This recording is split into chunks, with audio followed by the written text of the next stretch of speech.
Okay, so we are live on YouTube.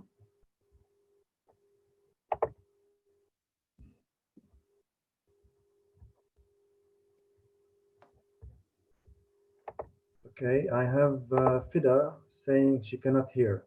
Fida, if you can, oh, she cannot hear me. Let me say, Fida, please log off. Okay. Fida from Kuwait. All right.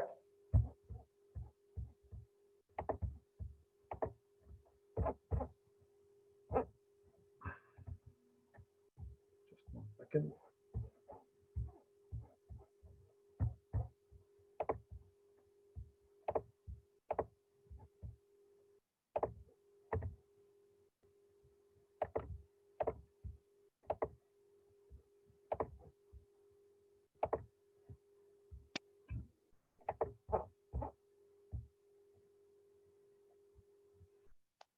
Okay, so here we go.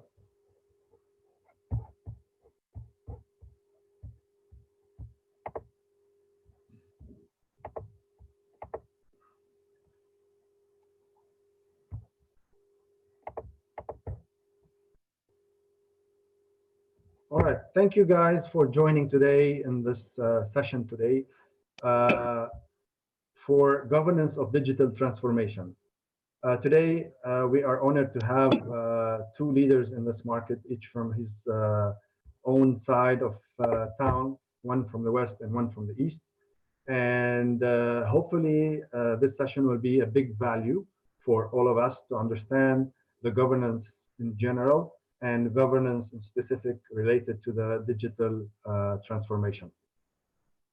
So let's start today by a little bit of housekeeping. Your microphone will be muted all the time, please. Any questions you have, please ask them in the chat box.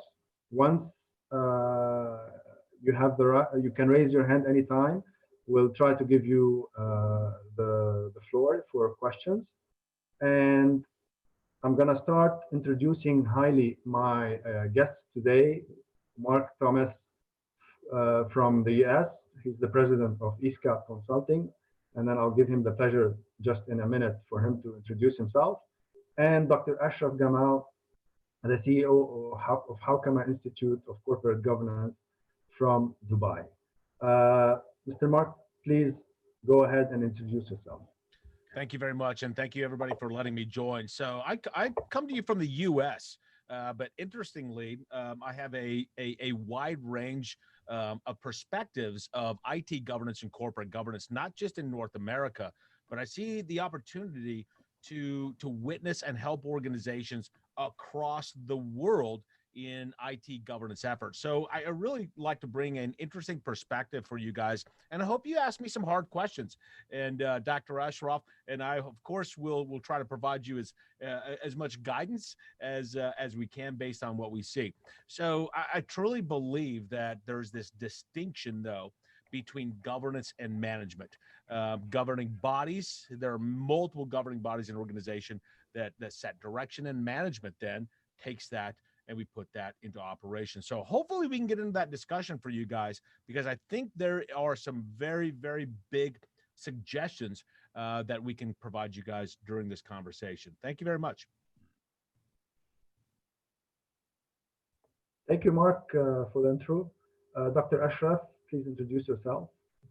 I would like to welcome everyone to this webinar. I am the CEO of Hawkamah. Hawkamah is a corporate governance institute operating in the MENA region, in all the Arab region, actually. We have been working since 2006 in the area of governance, corporate governance, as well as public governance. So we do offer lots of solutions for state-owned companies, private sector listed companies, banks, and so on. And we work with regulators as well. We are a government institute, so we're not actually a private one.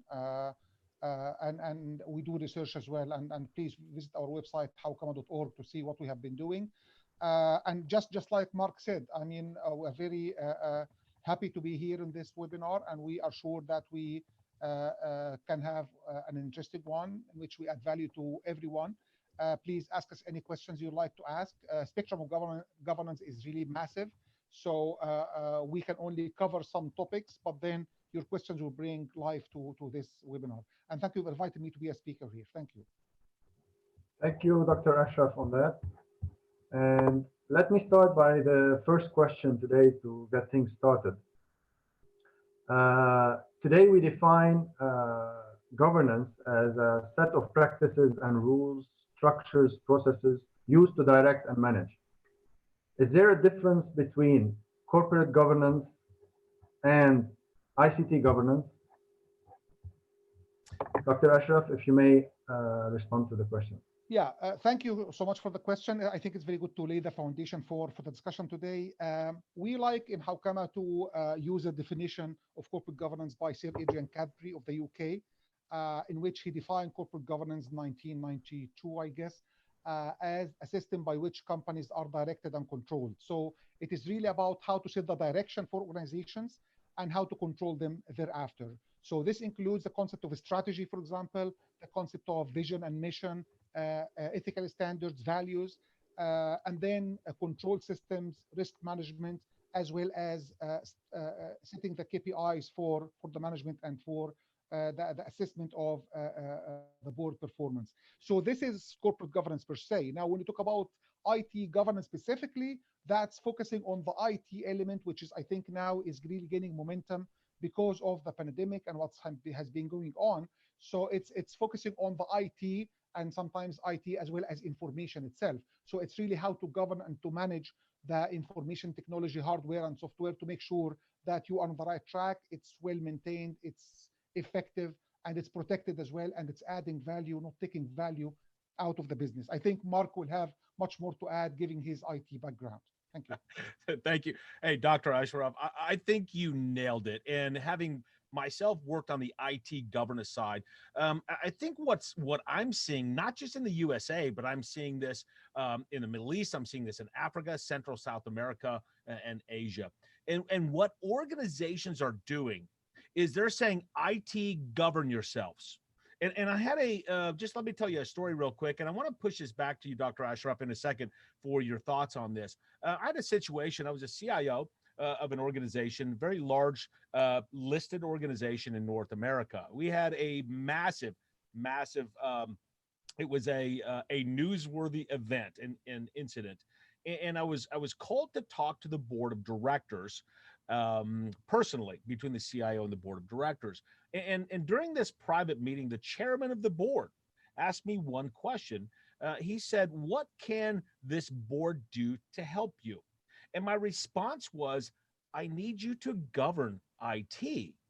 And the board sat back and said, "Wait a second. IT, we've told you to govern yourselves." And I've said, actually, what you've done is you've told me to govern myself. And what that means is if you tell me to govern myself, you've asked me to, number one, make up my own rules. Number two, determine which of my own rules I choose to follow. And number three, determine my own consequences on my own rules I choose to break. So therefore, if you tell me to govern myself, I will not only hurt myself, but I will hurt this organization because I need guidelines in how I manage IT. Now, do I govern in IT? Of course I do, but there are multiple levels on this. And I think it's very interesting that we're seeing a huge increase in boards and other governing bodies, especially with digital transformation. Information and technology have been very crucial in the support, the sustainability, and the growth of an enterprise.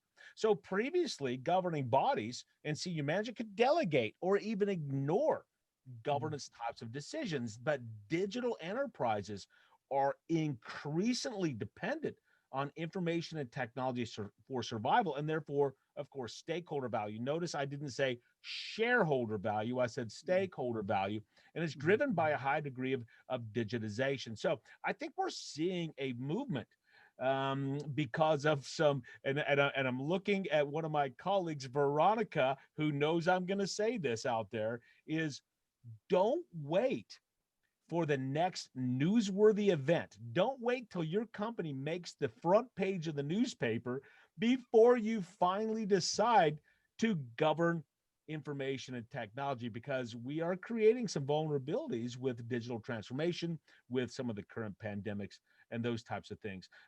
So Dr. Ashraf, I'm gonna put it back to you. So as the corporate governance side, do you agree or disagree with some of my kind of thinking around IT governance? Yes, actually, I mean, I fully agree with you. We have seen here organizations, in the Middle East, of course, where there's a trend of trying to use the best technology in the market. So we have seen lots of companies and big organizations investing massive amounts of money in technology, which actually they don't need. And that's exactly because of what you mentioned, because they make the IT guys decide on this, and IT guys are obsessed with technology. So they go out there, they buy this technology, without asking whether actually that technology is needed for this organization or not. So the board and the governance structure actually decides on what do we need from technology, and then you get the IT to say, you know what, we need to do this from technology. Please help us doing that. So I fully agree with you. It has to be controlled in a way so that we make sure it is actually adding value, not just adding assets and premiums that we have to pay and depreciation and stuff like that. No, we have to make sure that it is helping our purpose. That's why, if you remember, I said the first thing in the area of governance is setting the direction for the organization, the strategy. What's our vision? What is it that we are trying to achieve? This is extremely important because that's where we get the IT guy to say, you know what, that's our vision. That's what we're trying to achieve. These are the objectives. Tell us how IT can help us in achieving that. Back to you, Mark. You hit that Exactly. nail on the head. And here's, if you think about digital transformation, it's of course impossible for anybody to go out to the web or read a blog today without saying digital transformation. And this is still, honestly, we've been digitally transforming for decades now, but it's different for every industry and every organization. But I think one of the things that you mentioned, you were talking about how we create value. And I think that's important, because if I'm an IT organization or a marketing organization, and so on, and I'm trying to differentiate my organization with digital transformation, what's the value proposition? Well, one is I can get operational efficiencies and I can get financial benefits. I can get a creative competitive advantage over customer and user experiences, and I can disrupt the market and break down silos within my own organizations. But when you think about it, there are some obstacles. There's some obstacles out here that, as an IT organization, I need help from corporate governance, right? So I have resource requirements. I'm creating new vulnerabilities with things like Internet of Things. Hopefully, I'll talk about that here in a few minutes. I've got organizational silos. But what happens is a lot of organizations, and I'd love your perspective on this, Dr. Ashraf, is that a lot of organizations still see this as an IT responsibility and failure to really understand kind of the value proposition that you talked about. Yeah. Okay. Now, actually, Mark, this is very interesting because I'll tell you exactly what's happening right now. A couple of years back, we started to have a rise of fintech globally and especially in the region. Actually, here in the DIFC, where Hawkamah is located, we do have a fintech hive. We do have an incubator for fintech companies and so on. And what we have been telling businesses in all industries is simply that it's either that you disrupt or be disrupted. So if you're going to be waiting, laying back, waiting for somebody else to develop something, this means that you'll be losing all the time. And you have to think like the fintech guys, where you think of some problems in some industries and how can you actually solve these problems.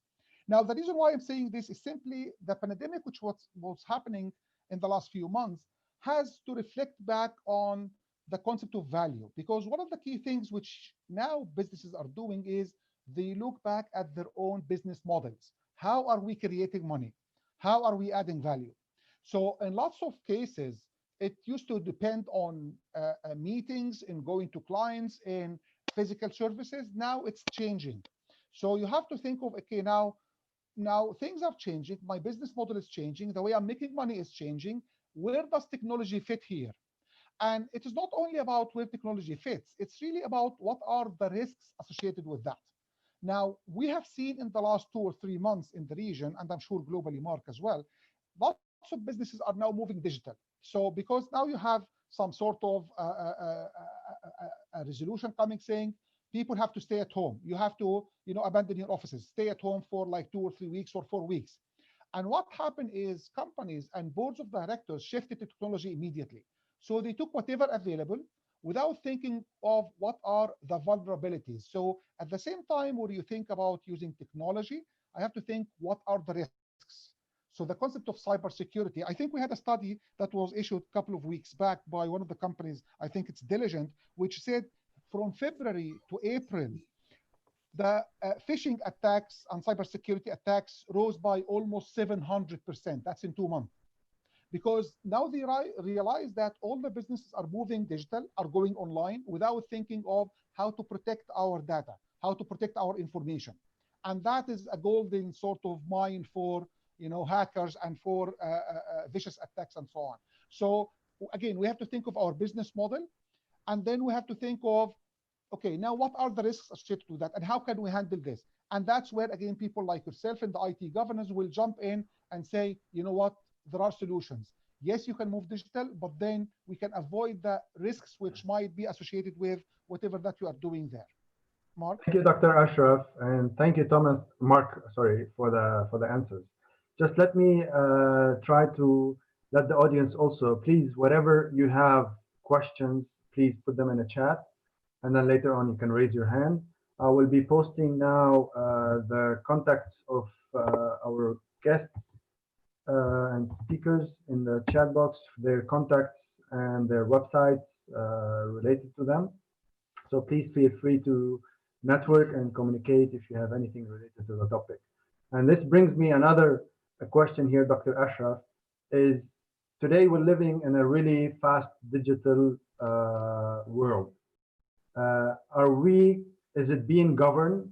Okay, is this traditional board of directors and family owned companies, do they have the skills to govern all of this digital transformation?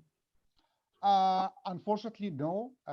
And this is really a very important question because previously, companies used to think, when they think about management and boards of directors and so on, they think of the skills which are directly related to their business. So you need somebody who has a strong finance background or marketing or sales or strategy or whatever. But you don't really think of having the proper infrastructure in technology. And I agree with Mark that sometimes you look at it as IT, which means buying a computer, a printer, or whatever. That's not what we are talking about. We talk about technology in the sense of really technology and how to make the best use out of technology in your company. So I do believe that a lot of companies are not prepared for that, especially smaller businesses, family businesses. Definitely, they are not equipped for this. And what's even more difficult is simply that you have sometimes lots of the boards are of the older generations of the families, people who are, they were excellent like 25, 30 years ago. They cannot grasp the concept of technology now. They don't know how technology can affect their business or disrupt their business altogether. So I think that's, again, where awareness is very important, sessions like this and more awareness, and then try to introduce change in the board composition, who actually sits on the boards of these companies, who is advising these companies. Engaging the younger generations of the families is extremely important because these are well-educated people. They travel to different countries. They know technology. They know how business is being conducted in their countries. And unfortunately, in many cases, when they come back, they are alienated or put on the side because the old guard are still in charge and they don't want to leave their hold of the business until they die, which really puts a lot of pressure and risks on these companies and the wealth of these families. Thank you for your answer. It was very informative, and I really have to say that I think that transformation or the change that is about to happen in this field, especially in the board of directors or the stakeholders or the owners, I think it's going to be. We started seeing actually a lot of requests for independent board members today, and this is, I think, a new trend. And then this needs a lot of awareness and a lot of push in the topic. And this brings me to another question here, Mark. How can we interface in this corporate governance from the IT experts and the governance IT experts into making possibly that corporate and IT governance all together into one, because in the end of the day, they are talking the same. Definitely, each one talking a little bit different of a different language due to the specifics, but in the end of the day, they are talking the same higher language.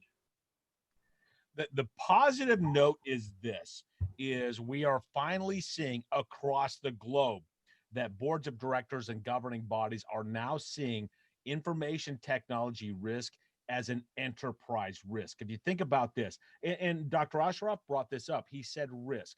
And I think risk is the underlying substrate or basis of how we look at this. So let's think about this. As an enterprise, I have strategic risk, environmental risk, market risk, credit risk, operational risk, and compliance risk, amongst many others. And in the past, a lot of boards and a lot of organizations saw IT risk as something that me, the CIO, had to handle on my own.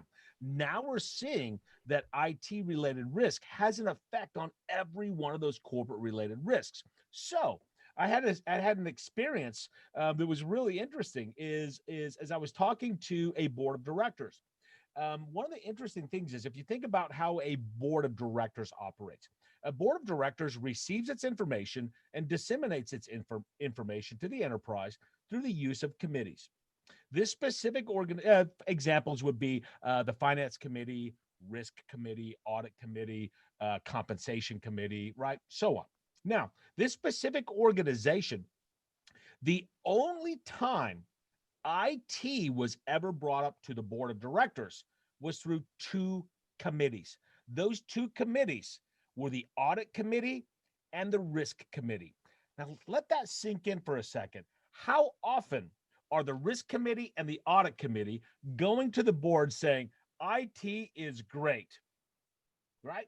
Doesn't always happen. The risk committee is talking about the risks that are being created for all those risks that I talked about based on IT systems. And audit is saying, here are the basically risks and the major findings we're having with IT. Most of these organizations I talked to today never had a committee called the IT governance committee, because the board of directors wanted to say, hey, IT, govern yourself. We want to keep our hands clean of that dirty stuff because IT is confusing. Next thing you know, that same company has a major breach of PII.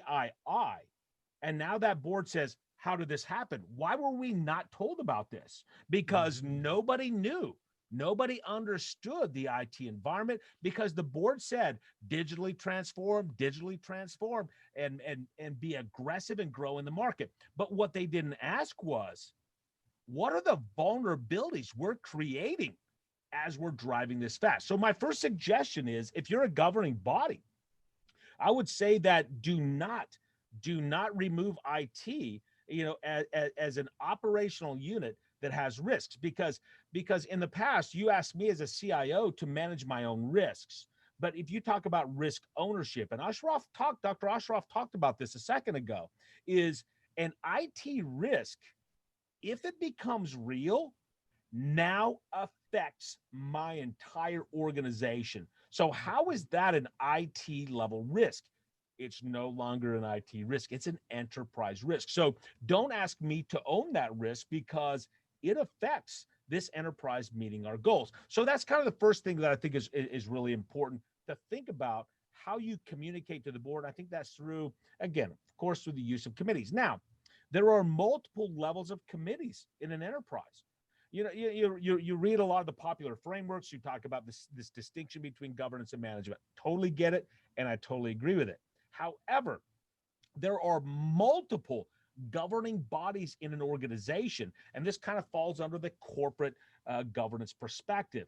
But within an IT organization, I may have governing bodies such as the project review board, a change advisory board, an architectural review board, and so on. They're all governing bodies. Here is the next issue we're dealing with. And a lot of governing bodies are shying away from addressing this. Governing bodies, boards of directors, are allowing for multiple governing bodies to operate under their umbrella But what happens is these governing bodies are making policies and rules that conflict with each other. How many folks on this call, have been called into an ad hoc committee because this ad hoc committee is supposed to create some new policy, some new model, and so on. But that ad hoc committee does not operate within the guiding rules of other committees. So they start to compete with each other. I think that's an important thing, especially as we're trying to link IT governance and corporate governance. So to kind of think about that separation is in IT. Now, like I said earlier, I can't govern myself. Now, I can govern my organization, but I can't govern IT myself. That's where that link would be, say, committees and those types of things. And of course, you have culture involved there. And again, depends on corporate culture. We have small, medium, and large enterprises that can help us do that. But I think the key thing here, when we're talking about governance of enterprise IT, you notice that I just said a new term. A lot of us call it IT governance. But as a board member, if I see IT governance, what I think is IT governs itself. Not correct. I need to govern enterprise IT. So therefore, I need to have some governance system principles in place. And I would challenge anybody on this call, especially if you're a board member or an executive, to tell me if your governing body has actually endorsed principles of your governance system. One, you should basically have a system that provides stakeholder value, not just shareholder value. You guys probably saw in North America, we had a set of breakaway CEOs who said shareholder value is not the only thing we're focusing on. There's many other factors, environmental factors, social factors, external things, and so on. We need to be holistic, no longer just focus on financial governance and financial compliance, but remember that IT systems and IT risks can affect us at the governance or at the enterprise level. And we need to have a dynamic system. And I'd like for us, I'm going to hold off on this for a second because I hope it goes this direction, because one of the things I think that's happening right now, and I am pushing very, very strongly to have tailored governance systems for organizations, and governance and agile generally don't go together very well. But I'm telling you, as an organization today, if I were a chairman of a board of directors, I would want to know, how is our governance system modifying today based on the changing factors externally and internally? Take the coronavirus, for example. So I'm going to hold off on that because Rudy, hopefully we'll go to how we tailor a governance system for a specific organization. But I'd like to hit this. But again, my point is we need to hit the entire end-to-end governance system so everybody understands their role in this piece. I've talked too long on that. Dr. Ashraf, you may have some counterpoints to that. I'll yield to you. I wouldn't say it's counterpoints. It's just explaining a little bit further, because again, as you mentioned a couple of times, the governing body of the company is actually the board of directors. So the board is where the powers are, is really where the strategy sits and where they are the certifying body for the strategy. They are the ones to choose the management, compensate the management. They are the ones to establish the value system, the ethical standards for the company, and so on. So they are very important.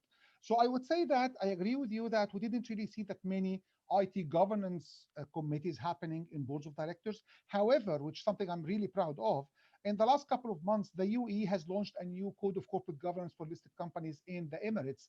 And in that, they say that there are some committees recommended by the regulator. One of them is actually exactly on what you mentioned. It's actually IT governance committee. So they are telling companies, we are not going to be mandating that, but guys, think about it carefully. And my estimation or my intuition is that after this crisis, this is going to happen, because now companies realize that IT is an integrated part of the business. It's not just a support service. It is in fact your business. It's the platform where everything is happening. So it is not really something where it's a support service that we can, as you said, we can invite only in certain times and so on. However, one of the comments and questions were made by one of the audience actually is simply, how is IT governance or IT related to internal audits? Now, The governing body, which is the board of directors, they set the rules, they set the policies. And even if they delegate this to some experts or internal or external, now they are the certifying body for these policies. Now, how the board can make sure that everything is happening properly in the company is actually internal audit. So the head of internal audit reports to the board of directors, audit committee in the board of directors, and they have to make sure that all the policies approved by the board and regulations by the government or whatever, they are implemented properly. That's the rule. So part of that is, again, IT governance. So I agree with Mark that it is not supposed to be IT creating their own systems and rules and regulations. No, it should be approved by the governing body, which is the board of directors. Internal audit, then they have to have somebody experienced in the business and in the IT so that they can make sure that these policies are adhered to and they are implemented. So that's where actually it fits. I again agree with Mark. There are lots of points that can be discussed here. So I'll wait for Rudy to maybe ask questions or direct us in the way he would like us to. Thank you, Mark. If you don't mind, one follow-up to that.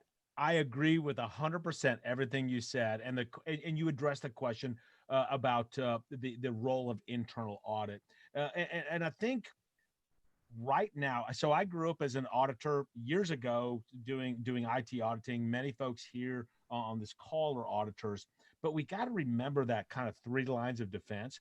Audit is 3rd line of defense.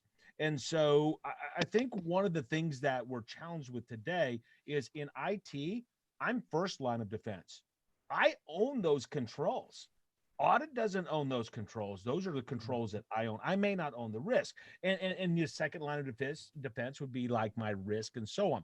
I think the separation we're seeing is that internal audit has their own risk scenarios. IT has my own risk scenarios. Enterprise risk management has their own risk scenarios. And we're all working off a different set of risk scenarios. That is and again, it sounds simple to fix, but it's very difficult. So I think that that moves us on. Rudy, I'm going to push it back to you and see if you can push us on to the subject. Thank you, Dr. Ashraf, and thank you, Mark, for your valuable input. I just want to take a question from the audience, which is Dalal. Dalal asks, many digital transformation projects are failing. Are there any market facts that show that the failure were due to lack of governance? I think that's Mark can handle this one. Not me. Okay. Sorry, Mark.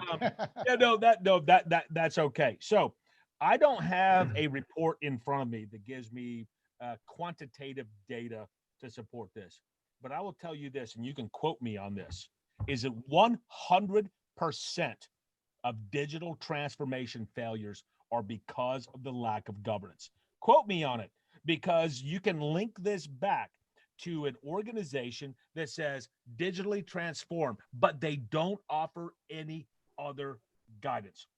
They don't offer any rule sets. They don't offer anything else. But they say they do a knee-jerk reaction to go become digitally transformed because their competitors are. Wrong answer. I would tell you that 100% of failures are because of that. Let me give you an example of digital transformation issues. An organization that I was a part of, I was asked by one of our board members. I was the CIO of this organization. I was asked by a board member. This board member, she was a very savvy and very smart cybersecurity professional. She was formerly a CISO for a federal agency in North America. She said, Mark, can we be compromised through an internet capable coffee pot? And I said, you know what? I don't know. Because what had happened is this organization said, we want to be Internet of Things everything, because that's what our competitors are doing. So the IT organization charges to become Internet of Everything. And guess what? I could have been compromised through an internet-enabled coffee pot. Now, we were compliant to what is called PCI. I had separation of networks and those types of things. However, somebody could, get this, guys, somebody could have come through my internet-capable coffee pot and turned off my alarm system for our physical alarm system. They could have actually turned off my heating and cooling system, and they could have interfered with my internal communication system and my internal camera security system. Wow. So what had happened was we moved so fast because we were told grow, grow, grow, grow, digitally transform, go faster than our competitors. There are no rules. We're willing to accept more risk just so we can be more digitally advanced than our competitors. And that's exactly what we did. And we created vulnerabilities because of that. I think that is absolutely huge. That is a coffee pot, ladies and gentlemen. Yeah. There's so many more that we see at the corporate level. Dr. Ashraf, you probably have some response to that. I wanted actually to comment on what you mentioned, because the notion that we are willing to take more risks so that we can achieve that, I think it's a notion which resembles what happened in 2008 from the financial crisis, where bank boards were willing to take risks using some new tools, which they had no idea how risky it is. So I think when a board member says that, or a company says that, they have no idea what is it that they're talking about. They really don't understand what kind of risk we are talking about. It's really quite risky. And that's, again, it's part of the ignorance that they have. So maybe they are business savvy, they understand their business, but they have no idea about what kind of risk we talk about. Again, what you mentioned as a teapot, which is a coffee pot, which is connected to the internet, it's the same thing as a printer or a tablet or something like this. We see lots of scandals happening because of these things, and people don't realize how risky it is. Now, I think one of the comments which I've seen from the audience is about IT governance in the Middle East. I have a very strange news for you. IT governance in the Middle East is advancing very fast. I'm talking about more about GCC countries. That's where most of our business advice, and we do lots of board sessions for training for boards of directors and so on. And you know what's in the news here? It is much more advanced in the government sector than in the private sector. We have seen very strong IT governance systems in the governments, in government units, in ministries, in authorities, than we have seen in some of the banks and companies, listed companies, and so on. So apparently, it is really the government is getting the message of the value and the importance of IT and how it has to be governed. And maybe that's one of the reasons why you see countries such as the UAE, it came #1 in the Middle East in responding to the COVID crisis, #1 in shifting to working from home. I mean, in 1 week, everyone in the government in this country was told, you do things from home. Nothing was interrupted. Nothing stopped. Everything was working perfectly because of the amount of maturity they have. So again, I think my intuition is simply that because of this crisis, we will see a hike in the private sector interest in IT governance, not in buying machines and computers. They have this already. It's really how to manage this entire ecosystem to make sure that we are, as organization, we are strong, we are agile, and we are able to handle the crisis that we are going through right now. Excellent note from you, Dr. Ashraf. I think this is a very valid point. COVID has transformed not just the people and work from home. I think it will also transform the digital world as a whole.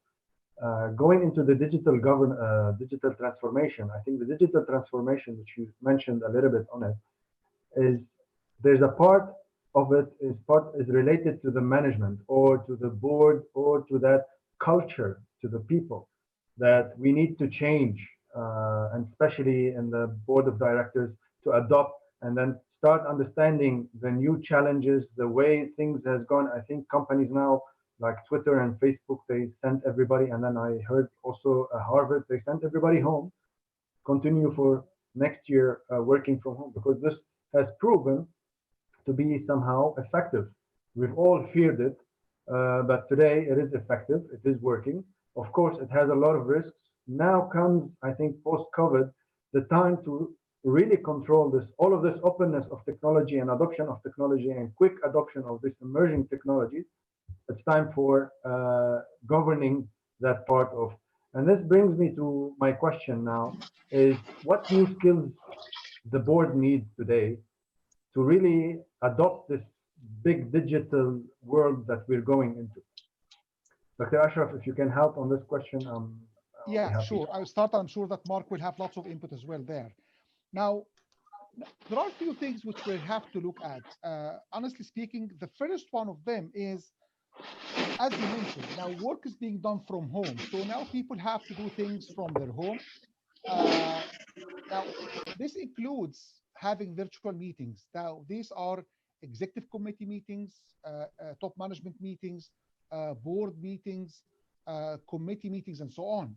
Now, can you imagine the amount of information which is being put there in these meetings, virtual meetings, and scanned documents? So the first thing is we have to think about is simply having this sort of secure space for communication between board member and the management and so on. That's one thing. Number two is actually the ability to have safe and secured and protected and legal meetings as well.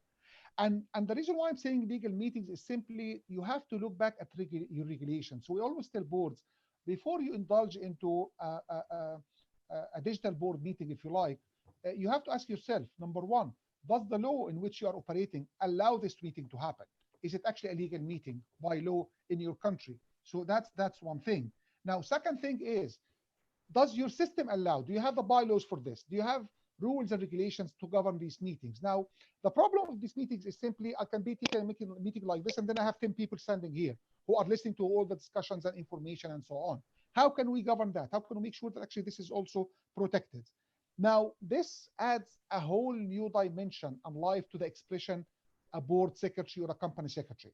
Now, when you talk about a company secretary, in fact, you talk about massive responsibility that was put on these people all of a sudden. And because we train them regularly and we have lots of interaction with board secretaries, we can hear the questions they are asking and the concerns they have of having to manage all this virtually, as opposed to the way they used to do it before. So all this requires that I have to have, number one, the right board members. Number two, well-trained board members on technology, so who understand the business in which they are operating, also the technology, and then how to relate the two of them together. So it's not only to use technology for the meeting, but also how to use technology for the business itself, and how to make sure that we are actually doing the right thing at the end of the day. And then are we able to oversee all this system? Are we able to govern that system properly? Are we able to make sure that we are on track? Are we able to make sure that we are not investing in vain and putting money down the drain and buying lots of things which are actually useless? And then finally, how to change the mindset of the people in the organization. As you mentioned correctly, now people who used to come to office every day, 5 days a week, now they are staying at home for a month and working there. How to change the mindset of, no, I have to go to office from 8 till 5 or 6 every day. How to change that mindset? How to create targets for them? I don't have to see them. They don't have to punch in and out, but still they can perform and they can deliver and we can assess their performance. There are lots of different issues, all small pieces, but they have to be put together in a whole strategy. That's why I said one of the things you have to look back is your own strategy. How are you doing things? How are you implementing things? How are you reaching your long-term objectives? And as Mark mentioned a few minutes ago, now it is not really about the shareholders, it's about the stakeholders. So now we talk about the health of employees, the health of your own clients, the health of your business partners if you are going to have meetings with them. So now the circle of concern is much bigger than before. So the concept of stakeholders engagement and how to make sure that we are taking care of our stakeholders, our community, now has a totally new, different meaning than what used to have like 6 or 7 months ago. Thank you. I agree 100% with everything Dr. Ashraf just said. And here's one of the big concerns that I see, because many of you guys may know, one of my specialty areas is what we call MENA, Middle East, North Africa. And what happened, we got a question out there that said, hey, what's going on in the Middle East? Well, I'll use an example. I'll use the country of Jordan as an example. The Central Bank of Jordan required every bank that was operating in Amman, Jordan, to meet a certain framework for standards. That framework was called COBIT, but they made it a national standard. So the next thing they did is said, okay, that's great. Now we're going to move on and make the NIST cybersecurity framework a standard. Now, let's go back 5 years ago. 5 years ago, I was not doing work in the Middle East, but all of a sudden, the Central Bank of Jordan makes a couple of frameworks a standard, which is now a legal requirement for banks. Now, all of a sudden, I'm speaking to 14 different boards of directors in Amman, Jordan. Why is it that they waited for this to become a legal requirement before they actually focused on good practices? And I think that's a big thing. It goes back to a question, Rudy, that you'd asked a few questions ago. How do we get the board involved? And my point is, and I'll say it over and over, don't wait for the next law, or don't wait for the next time you make it on the front page of the newspaper before you finally decide to look at governance. Now, if you think about this, is if we have any board members on this call, and I'm actually looking through the names, and I know personally 4 members on this call who are board members. The idea is this, is you've got to balance performance and conformance. Ladies and gentlemen, you cannot be 100% conformant to every single law out there. I don't care if you're in the Middle East, North Africa, North America, Canada, Asia, or South America. You can't be 100% compliant to everything. It is my charge to you as a board to tell me in an IT organization what areas you're willing to accept risk, which goes to a huge thing that not many people understand. And it's called risk appetite and risk tolerance. Appetite says, what's the level of risk we're willing to accept as an enterprise to achieve our organizational goals? Now, under certain conditions, we may have some wiggle room. It's called risk tolerance. And risk tolerance says, what's the acceptable level of deviation? This, I believe, is one of the biggest faults of governing enterprise IT, or governing an enterprise, is that boards and governing bodies don't understand how to articulate risk appetite and risk tolerance so that the entire organization can operate within those boundaries. Because we've been talking about IT governance, right? But think about it. Human resources, finance. Well, finance, they've done a pretty good job because that's quantitative and it's easy to give an appetite and tolerance level for that. Manufacturing, marketing, IT, so on. I think if I were a board member today, what I would suggest to you is articulate your risk appetite and tolerance levels, because Dr. Ashraf brought this up on question number 1. He brought up risk. And if I don't know what my lane is in how I can make decisions, right, I don't know how to do this. And the problem I'm seeing in a lot of organizations, and I see this in the Middle East and North Africa, is that we will offer this very vague risk appetite guidance. And then we'll expect you as an executive or as a manager to make decisions under that. But you make a decision, and you make that decision that is clearly within the appetite levels that I have given you. And let's say that decision fails. It doesn't work. So guess what I do? I punish you or I fire you. Wait a second. You've just given me a risk tolerance level. I made that decision within the rule set that you set, and I get punished for it? I think that is incorrect, and I think that's creating a bad culture, because Dr. Ashraf brought up another thing that I think is huge, and it's culture. It is absolutely huge. Rudy, I'm going to send it back to you. Thank you, Mark. I just want to add on top of what you said, and then also to answer Veronica. I've been involved in different places here. We start from Lebanon. Lebanon has somehow adopted a very light, I will not call it governance, but I will call it some part of governance throughout the years. It's a little bit old, but throughout the years they added to it cybersecurity and whatsoever, but they have not touched the board, the culture, and everything yet. So hopefully we're trying actually to lobby on this for it to be a circular. And then Jordan has been advancing a lot, I know for sure, since 2015 and 16, and then now they issued another update for it. Iraq has adopted, Iraq is amazing. They come from nothing and then they want to adopt the latest and greatest. I agree. Which I really love. Iraq has been very progressive in the Middle East right now, and this is I'm very happy to see that. Me too, as well. And then lately, also, we've seen different places here and there from the Middle East, from UAE and others. But in March, last March, Turkey adopted a full governance without going into a framework as it is. They created their own highlight of a framework for governance, and then they published it as a mandatory. So we're seeing adoption in IT governance or ICT corporate governance or or ICT governance, because it has different names in different places. And hopefully the adoption now will start growing and growing and growing. So Veronica, hopefully we have answered you. Also, and then you have other questions. We'll go on later on. Yeah, All right. I think also one of the important elements which I think came out on one of the comments by one of the audience is simply always remember that it's not only about your company, it's also about your own subsidiaries.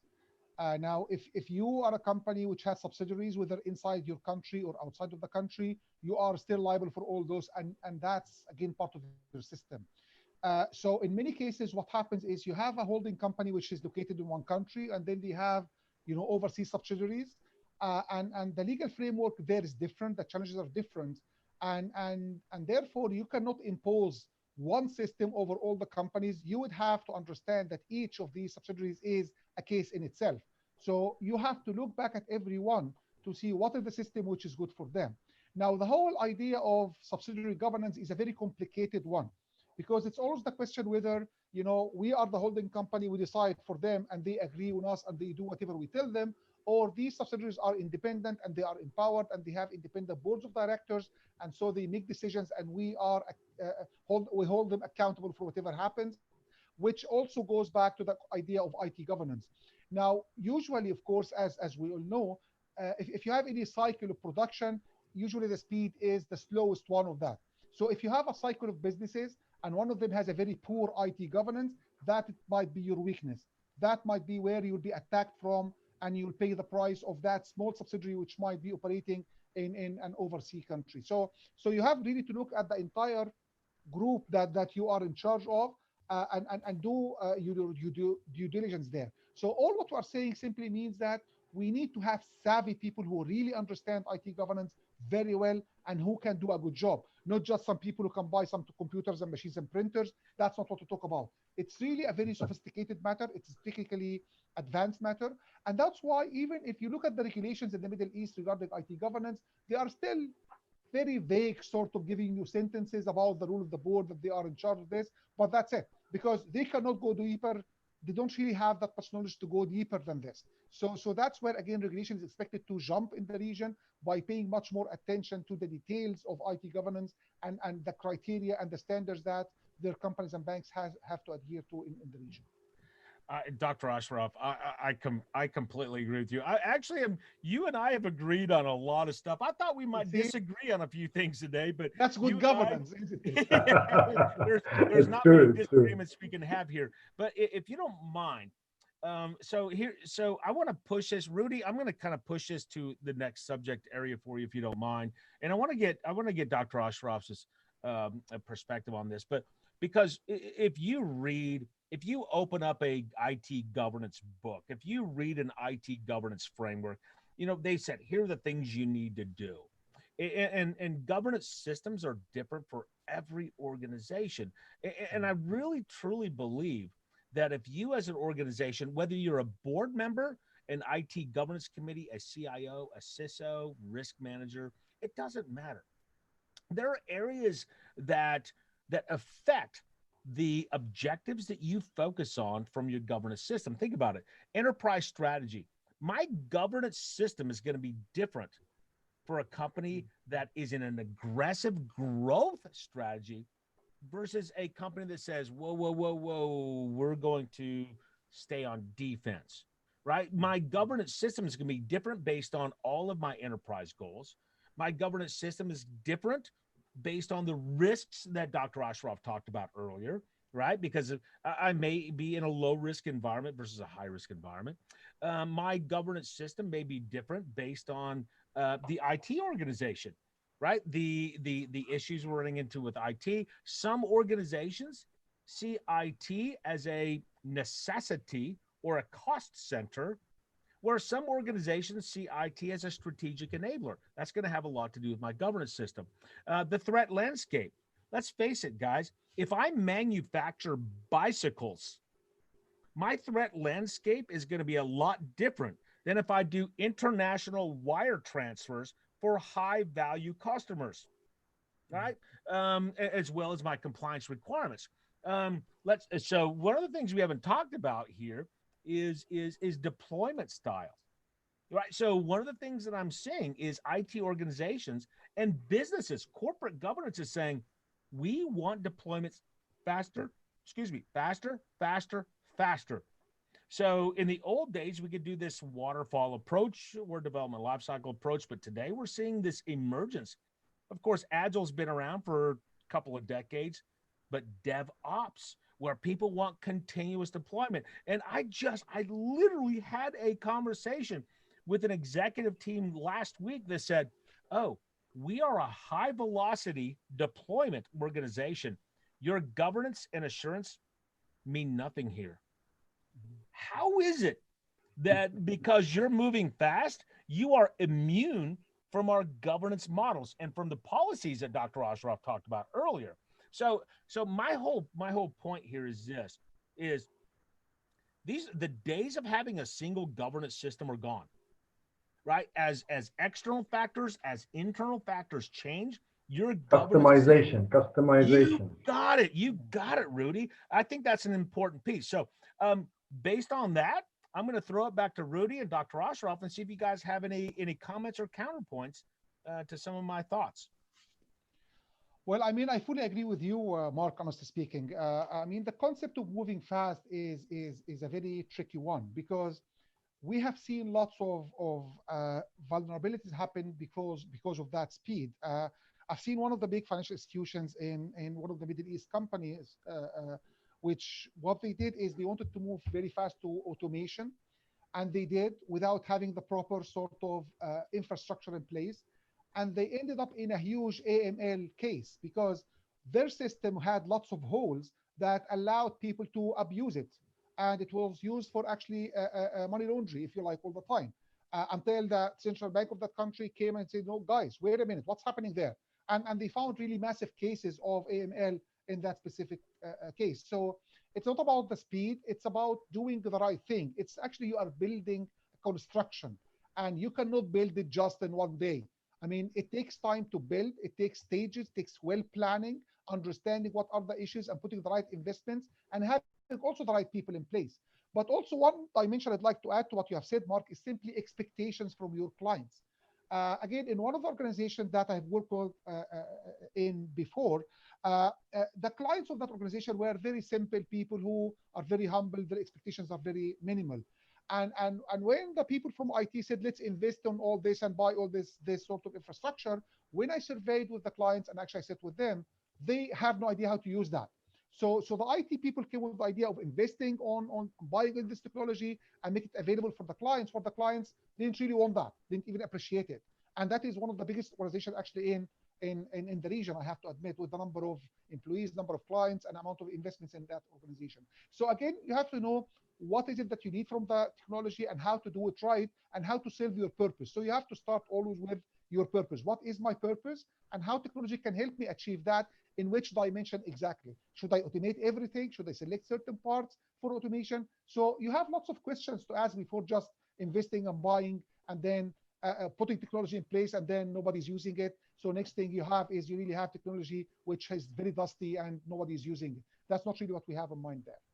You know, I totally agree with you. And I saw a question come up as you were talking that was relevant to what you were just describing. And the question was, what objectives are most important when we're focusing on digital transformation? Because that's kind of what we were talking about. Of course, you couple that with current global pandemics and those kinds of things. And I will tell you this, from a governance perspective, if I were sitting on a board of directors, I would make sure that, of course, we had the governance framework set up, the appropriate policies in place, and we set the right culture, which Dr. Ashraf talked about earlier. But I would say that benefits delivery is a big thing. As a board, I want to make sure I'm investing a huge amount of resources, and those resources are money, people, technology, and so on, into digital transformation. So I would think that's a big thing, and we're optimizing our resources. But from a management perspective, what you as a board should expect from me is that that we're looking at requirements, that we're looking at how we're doing acceptance and transitioning. But I think a big thing right now that a lot of people are missing is change control. And again, I'm not trying to go too deep into this, but again, there are frameworks out there that will describe best practices and activities for change control and change management. Here's what I think. I think today, the old models of having a change board for every single change is gone.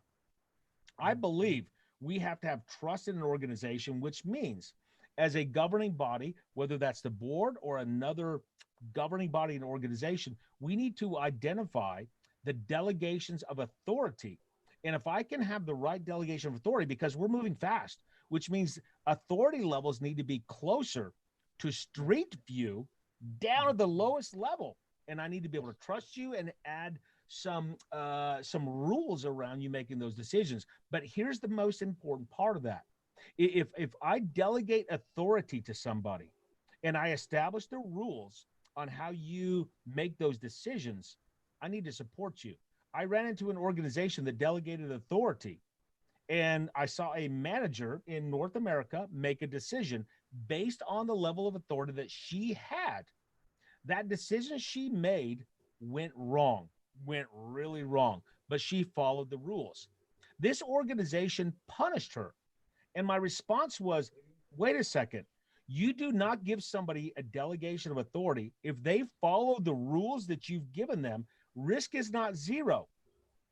So you should protect people and you should delegate the authority levels to the lowest possible level, because this is where we're going. I can guarantee you, everybody on this call, what I will say is in the next 10 years, you will start seeing levels of authority go down deeper than they've ever been, because we need to remove the bureaucracy. We need to remove that we have to push this to the next committee. I am giving you the accountability to make this decision. And here are the parameters, my risk appetite on those decisions. And if it goes wrong, I will support you because you followed the governance rules. This goes all the way down to the street. And I think that's what I really wanted folks on this call to get from my perspective, because I've seen from an IT governance side, I'm working under the rules that corporate governance that Dr. Ashraf is talking about.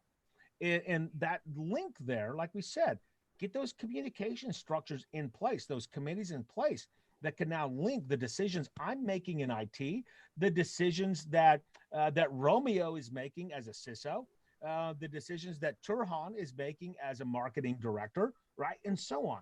And we need to trust, but set those rules. Ashraf, back to you. Well, Mark, I must add something to you, which we have seen in some really quite large organizations we have dealt with in the region. We have seen cases where, again, departments are allowed to make decisions regarding the technology they use. So you end up with having like 10, 12, 13 different systems, don't even talk to each other. So when we need to have a report, what we have to do is we have to have 13 different reports and translate that into a common sort of language so that we can put this in one report. You can imagine the kind of nightmare that you can think about in this case. And we have even seen cases that we have quite large organizations with massive budgets. And what they do is what?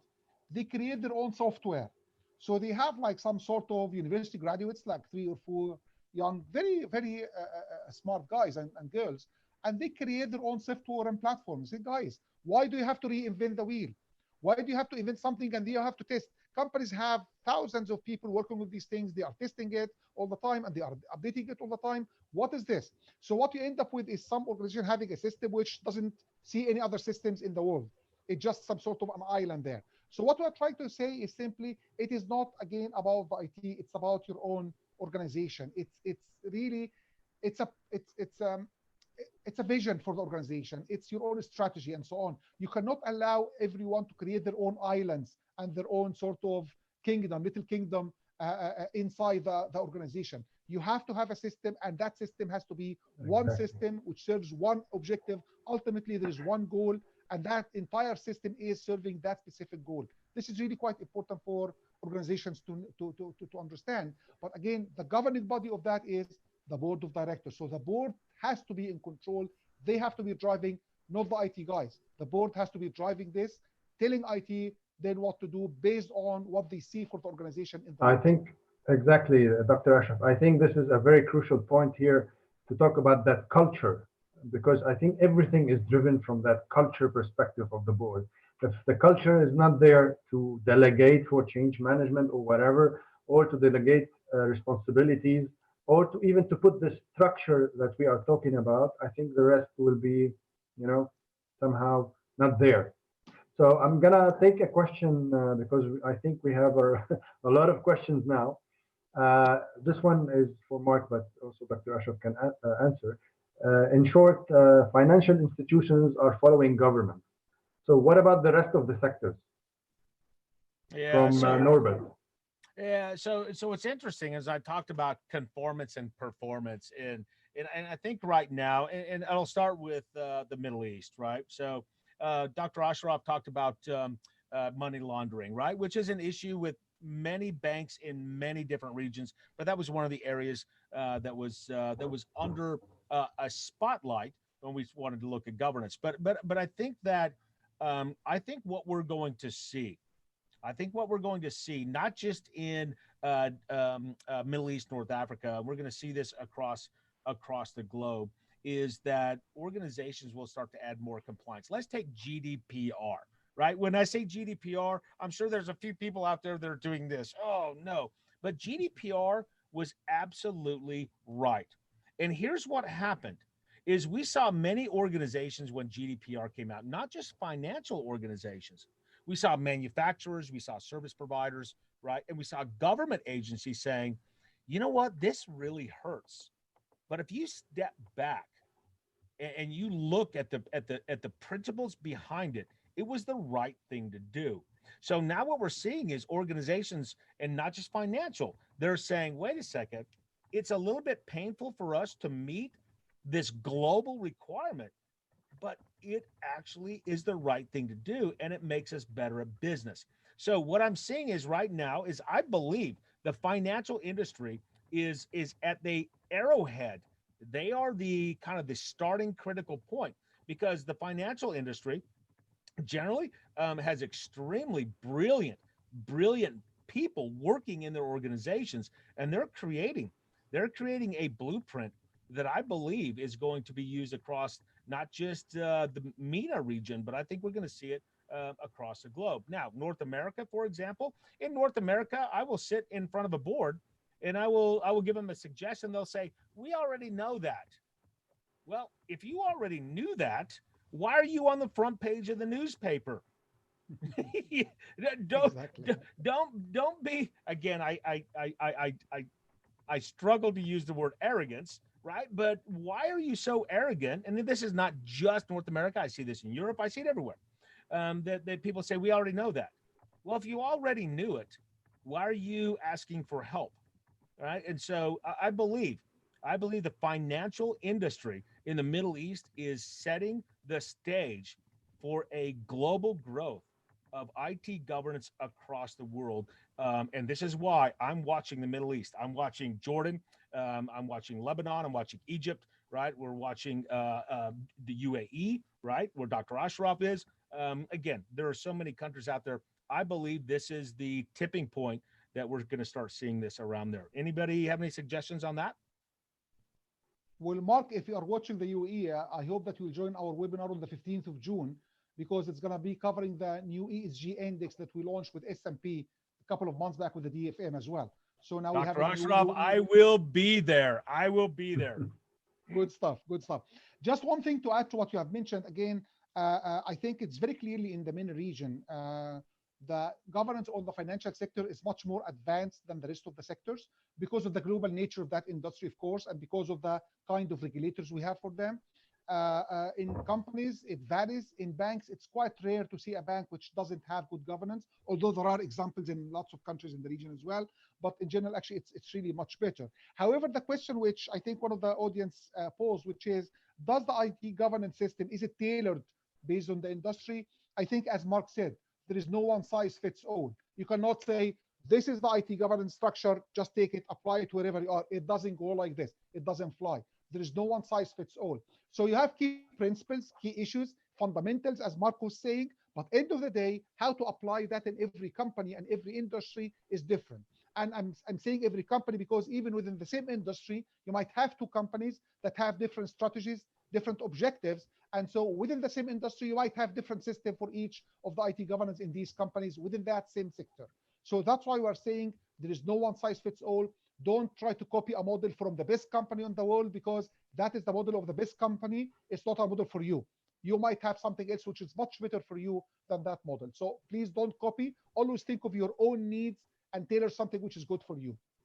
You know, that's an excellent point, because I saw some comments out there just now that talked about governance frameworks are not checklist items, and I always want to be very careful about this because there's no checklist. There's not a universal checklist, Dr. Ashraf, that just said it's different for every organization. And if you become checklist compliant, that's not governance, right? That's compliance, right? Governance means you're setting the rules and the boundaries and the guidance towards management on how they operate. And you can link that back to compliance later. But please, folks, be very careful not to just be checklist compliance. GDPR is a perfect example. People say, I'm GDPR compliant. You know what? I don't care. If you tell me you have a governance system, I will assume if you have a good governance system that you are compliant to those areas based on risk that you need to be compliant to. Rudy, back to you. Thank you. Thank you for this valuable input. I'm gonna just ask Veronica, if she's on, to unmute herself and ask her question because it's a very interesting question. And then Get ready, because when Veronica starts talking, we may be here for another 2 or 3 hours. I'll give Veronica 30 seconds. How's that? Hi, Veronica. Hi, Rudy. Thank you. My concern was. Yes, we're hearing you, Veronica. That's a good question, I have to say. Veronica, you're on mute. If you want to unmute yourself. Sorry, Rudy. Yes, we have a challenge in East Africa where when there's some organizations, you find that they have other subsidiaries in other countries, but for the board members or for the board meetings to be considered authentic, they must have met in person. So I wanted some advice from the panelists to advise on the way forward on how we will be considering such, because going forward, most meetings are virtual now. So how will the jurisdictions of those areas consider Thank you, Veronica. I'll let Dr. Ashraf start because I know there's a regulation that actually was issued in UAE just now. Yes, actually, thank you so much. It's an excellent question, Veronica.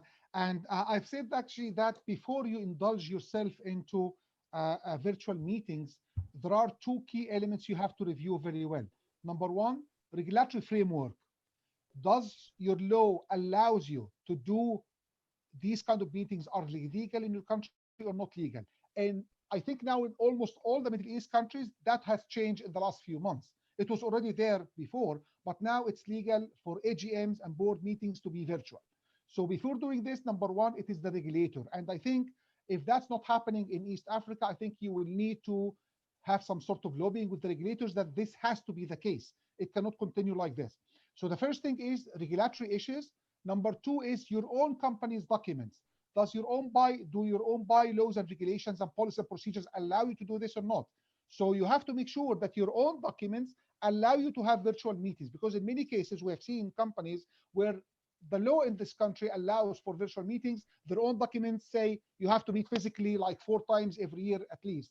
Okay, so that's the second thing. Third thing is simply that we have to make sure that we are ready for this by all the technology in place and all the security issues. I wanted to mention that, but I think time is not really enough to mention this. But so three things: number one, laws and regulations; number two, your own policy and procedures and bylaws; number three, you have to be ready technically to have these meetings and to be secured, because all the company's secrets will go out of these meetings. And the last thing you'd like to see is your documents in the black market sold for your competitors or somebody to blackmail you end of the day.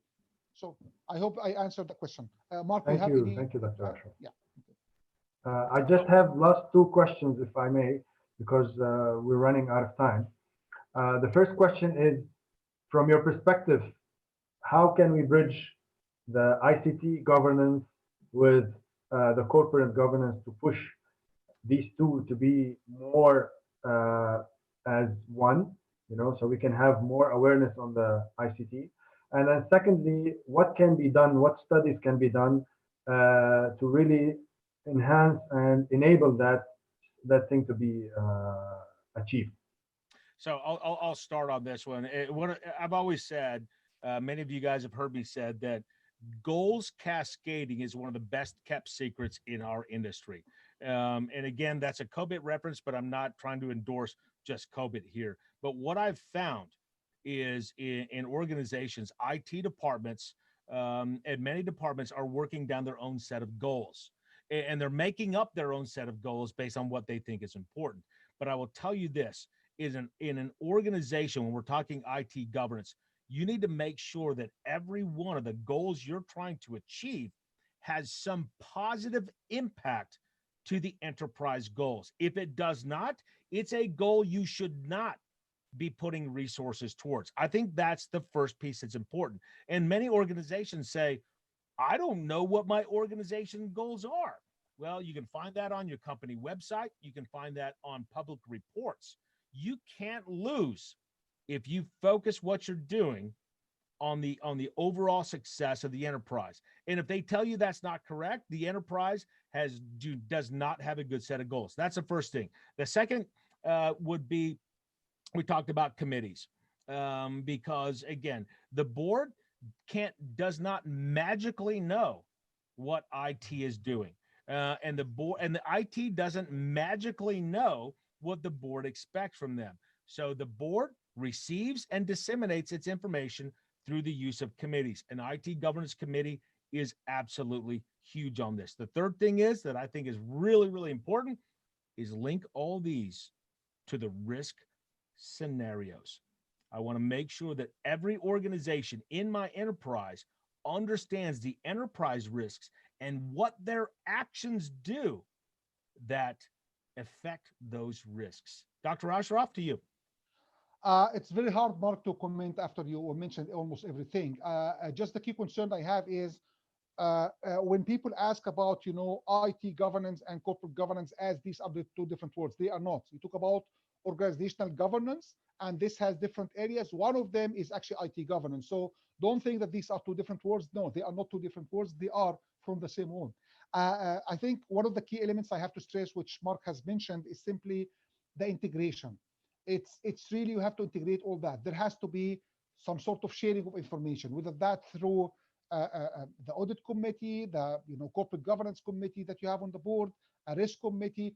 There has to be integration of this, and this has all to come to the board, because that's where decisions and strategies are being approved. So they have all to go there, and then that's where decisions are made, and then they go down to the rest of the organization at the end of the day. So the warning is, do not create silos, do not create islands. This is the IT, this is the audit, this is the information, this is the technology. It's really one organization and it's one system, and it has to remain like this.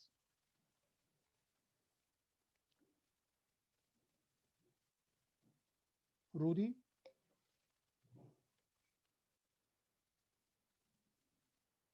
Unmute yourself, please, Rudy. We cannot hear you. Sorry for that.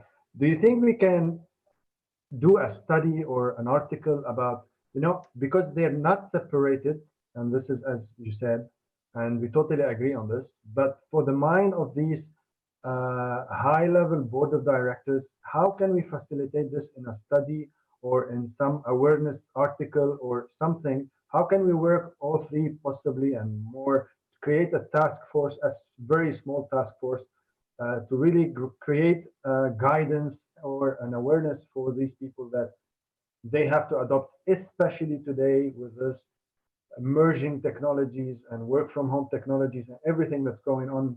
So we benefit from this COVID, and then we continue later on for it to be effective. That's a great idea, Rudy. I mean, as you mentioned, I think the subject is extremely important, and it's very strategic for the region as well. There are different ways of doing this. There is something which is a little bit on the same sort of track, but not specialized on this area of IT governance. When you go to our website, you see we have something called Hawkamah Journal, and that journal has been on for the last, I don't know, a few years, actually like 5 or 6 years, and it's written by practitioners, not by academics, not by professors. It's not really academic research, if you like, but it's really people like Mark is trying to share his comments and his experiences, and lots of board members and chairmen and so on. And that's in Arabic and English, so you have this. But I think it's a good idea that we think of something new that we can do together. We have done before some cooperation with the AUB, American University in Beirut. You know, they have Olayan School of Business, and they have a corporate governance chair, if you like. And it's good that we can together create some sort of, whether a study or a survey on the region that we can cover many countries and come up with some recommendations. We are for the idea. I mean, we are flexible, and we agree that it's a very good idea. Having some people like Mark and other people, I think, also will enrich this very much. I agree. I think it's time for that type of study, and I think a lot of you read a lot of consulting organizations that have their own twist on how to do this. There are some really good documents that I've read. There's one in particular called the Board Briefing on IT Governance. It was from the IT Governance Institute, but again, it's several years old, but the core tenets are the same. I think that it's time for us to create a guide for governing bodies as well as IT and business management to say, what are those connections? How do we communicate what the guidance is between the board, and how do we report? And again, we haven't had a chance to talk about metrics and KPIs and benefits, but how do we report that back up? I think this is a beautiful idea, and I think it's something our industry needs, especially now. All right, perfect. Then we'll try to organize this after later on, definitely. And I would like to take the final question. If anybody has a question to share with us, he can open his mic and ask it.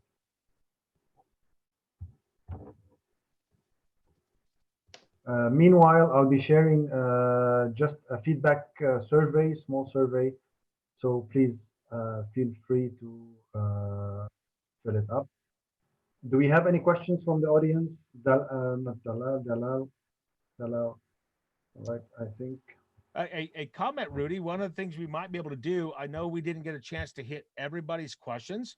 I'd be willing, sure. Dr. Ashraf, I'm going to put you on the spot here, but I would be willing to co-author a document or a response for any of the questions that we didn't answer, that maybe we can provide some advice to after this that you might be able to provide. That's just a thought.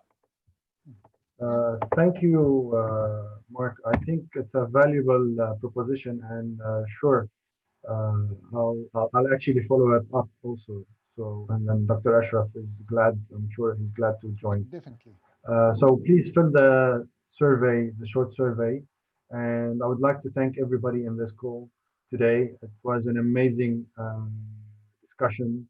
It was an amazing audience. Thank you all. Thank you, Dr. Ashraf. Thank you, Mark, for your valuable inputs on this topic, and hopefully we can all spread the culture of governance, whether for the digital world or for the corporate or for the, as we call it, the enterprise, even on a broader scale. Thank you again. It was an amazing webinar today. Hopefully we'll have more. See you next week in my weekly series. Thank you a lot. Thank you. Shukran. Thank you for having me. Thank you. Nice meeting you, Mark. We'll talk again, huh? You got it. Thank you.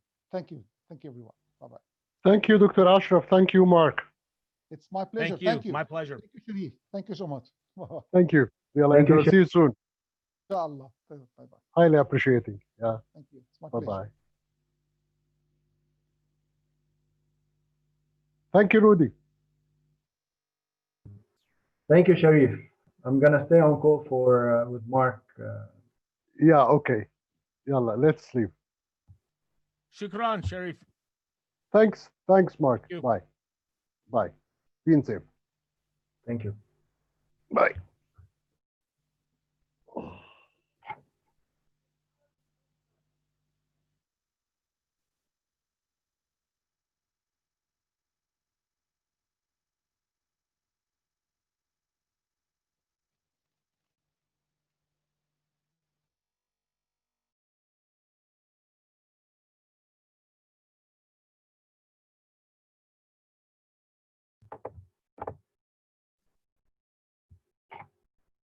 Mark, Rudy, that was awesome. I think it was. Just hold on. Let me stop the recording. Okay.